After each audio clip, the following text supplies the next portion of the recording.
Hi friends, welcome to Murugesh kitchen. ಇವತ್ತಿನ ನಮ್ಮ ಚಾನಲ್ನಲ್ಲಿ ಪಾವ್ ಬಜ್ಜಿ ರೆಸಿಪಿ ಹೇಗೆ ಮಾಡೋದಂತ ನೋಡೋಣವಾ?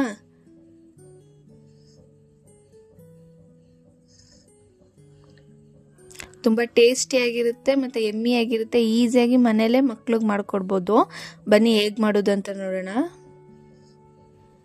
ಫಸ್ಟು ಒಂದು ಕುಕ್ಕರ್ಗೆ ಒಂದು ಕ್ಯಾರೆಟ್ನ ಮೀಡಿಯಮ್ ಸೈಜ್ ಕಟ್ ಮಾಡಿರೋದು ಹಾಕ್ಕೊಳ್ಳೋಣ. ಅರ್ಧ ಕಪ್ ಅಷ್ಟು ಕಾಲಿಫ್ಲವರ್, ಕಟ್ ಮಾಡಿರೋ ಒಂದು ಕ್ಯಾಪ್ಸಿಕಮ್, ಒಂದು ಆಲೂಗೆಡ್ಡೆ, 1/4 ಕಪ್ ಅಷ್ಟು ಹಸಿ ಬಟಾಣಿ, ಅರ್ಧ ಕಪ್ ಅಷ್ಟು ನೀರು ಹಾಕೊಳ್ಳೋಣ.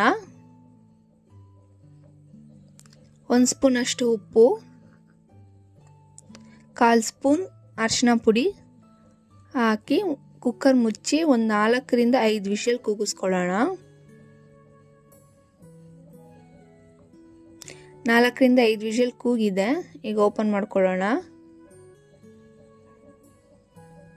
ನೋಡಿ, ತರಕಾರಿ ಎಲ್ಲ ಚೆನ್ನಾಗಿ ಬೆಂದಿದೆ. ಇದನ್ನ ಸ್ಮ್ಯಾಶರಲ್ಲಿ ಸ್ಮ್ಯಾಶ್ ಮಾಡ್ಕೊಳ್ಳೋಣ ಚೆನ್ನಾಗಿ.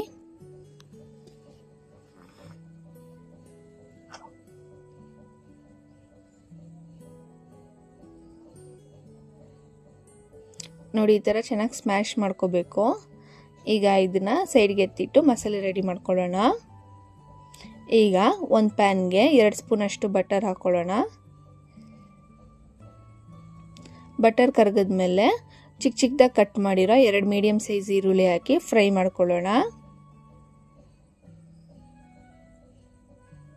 ಚಿಕ್ಕ ಚಿಕ್ಕದಾಗಿ ಕಟ್ ಮಾಡಿರೋ ಒಂದು ಹಸಿಮೆಣಸಿನ್ಕಾಯಿ ಹಾಕೊಳ್ಳೋಣ. ಫ್ರೈ ಮಾಡ್ಕೊಳ್ಳೋಣ ಹಾಕಿ. ಈಗ 1 ಸ್ಪೂನ್ ಅಷ್ಟು ಶುಂಠಿ ಬೆಳ್ಳುಳ್ಳಿ ಪೇಸ್ಟ್ ಹಾಕೊಳ್ಳೋಣ. ಹಾಕಿ ಚೆನ್ನಾಗಿ ಮಿಕ್ಸ್ ಮಾಡಿ ಫ್ರೈ ಮಾಡ್ಕೊಳ್ಳೋಣ.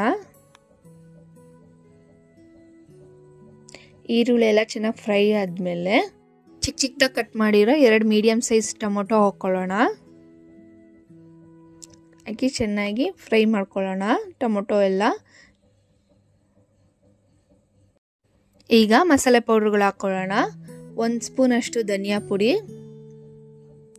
2 ಸ್ಪೂನ್ ಅಷ್ಟು ಅಚ್ಕಾರದ ಪುಡಿ, 1/4 ಸ್ಪೂನ್ ಅಷ್ಟು ಹೋಮ್ ಮೇಡ್ ಗರಂ ಮಸಾಲ, ಅರ್ಧ ಸ್ಪೂನ್ ಅಷ್ಟು ಜೀರಿಗೆ ಪುಡಿ,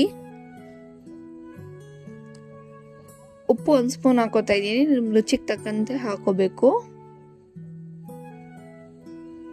ಪಾವ್ ಬಜ್ಜಿ ಮಸಾಲ 2 ಸ್ಪೂನ್ ಹಾಕೋತಾ ಇದ್ದೀನಿ.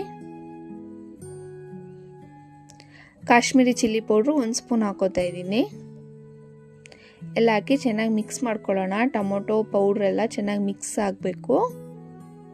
ನೋಡಿ, ಈ ಥರ ಮಿಕ್ಸ್ ಆಗಲಿ. ಈಗ ನಾವು ಸ್ಮ್ಯಾಶ್ ಮಾಡಿ ಇಟ್ಟಿದ್ವಲ್ಲ ವೆಜಿಟೇಬಲ್ದು, ಅದನ್ನ ಹಾಕಿ ಚೆನ್ನಾಗಿ ಮಿಕ್ಸ್ ಮಾಡ್ಕೊಳ್ಳೋಣ.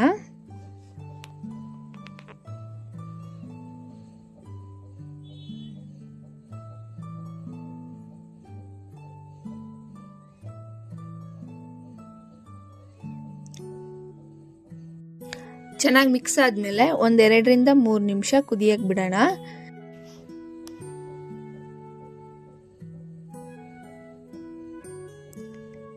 ಈಗ ಚೆನ್ನಾಗಿ ಕುದಿದೆ. ಈಗ ಒಂದ್ಸಲಿ ಸ್ಮ್ಯಾಶರಲ್ಲಿ ಸ್ಮ್ಯಾಶ್ ಮಾಡ್ಕೊಳ್ಳೋಣ.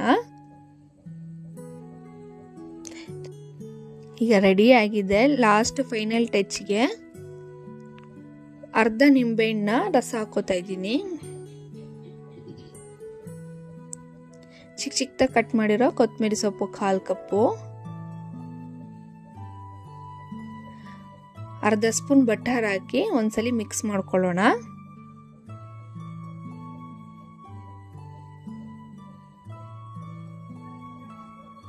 ಮಿಕ್ಸ್ ಮಾಡಿ ಸ್ಟವ್ ಆಫ್ ಮಾಡಿದ್ರೆ ನಾವು ಪಾವ್ ಮಸಾಲ ರೆಡಿ ಇದೆ.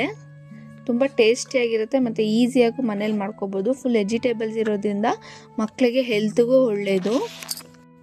ಪಾವ್ ಬನ್ನ ಬಟರಲ್ಲಿ ಟೋಸ್ಟ್ ಮಾಡಿ ತೊಗೊಂಡ್ರೆ ನಮ್ಮ ಪಾವ್ ಬಜ್ಜಿ ಮಸಾಲ ರೆಡಿ ಇದೆ. ನಾವು ಸರ್ವ್ ಮಾಡಬೇಕಾದ್ರೆ ಈರುಳ್ಳಿ ನಿಂಬೆಹಣ್ಣೆಲ್ಲ ಹಾಕಿ ಸರ್ವ್ ಮಾಡಿದ್ರೆ ತುಂಬ ಟೇಸ್ಟಿಯಾಗಿರುತ್ತೆ. ನೋಡಿ, ಮಸಾಲೆ ಮೇಲೆ ನಿಂಬೆಹಣ್ಣು ಹಿಂಡ್ಕೊಂಡು ಈರುಳ್ಳಿ ಜೊತೆ ತಿಂದರೆ ಸೂಪರಾಗಿರುತ್ತೆ. ನೀವು ನಿಮ್ಮ ಮನೇಲಿ ಮಕ್ಳಿಗೆ ಮಾಡಿಕೊಡಿ, ತುಂಬ ಇಷ್ಟಪಟ್ಟು ತಿಂತಾರೆ. ವೆಜಿಟೇಬಲ್ಸ್ ಇರೋದ್ರಿಂದ ಹೆಲ್ತ್ಗೂ ತುಂಬ ಒಳ್ಳೆಯದು ಮಕ್ಕಳಿಗೆ. ಇದನ್ನು ಮಾತ್ರ ಒಂದ್ಸಲಿ ಮನೇಲಿ ಟ್ರೈ ಮಾಡಿ ನೋಡಿದ್ರೆ ನೀವು ಅಂಗಡೀಲಿ ತೊಗೊಳ್ಳೋದೇ ಇಲ್ಲ, ಅಷ್ಟೊಂದು ಟೇಸ್ಟಾಗಿರುತ್ತೆ. ನೀವು ಮನೇಲಿ ಟ್ರೈ ಮಾಡಿ ಹೇಗಿದೆ ಅಂತ ಕಮೆಂಟ್ ಮಾಡಿ. ನನ್ನ ವಿಡಿಯೋ ಇಷ್ಟ ಆದರೆ ಸಬ್ಸ್ಕ್ರೈಬ್ ಮಾಡಿ, ಲೈಕ್ ಮಾಡಿ, ನಿಮ್ಮ ಫ್ರೆಂಡ್ಸ್ಗೂ ಶೇರ್ ಮಾಡಿ. Thank you friends.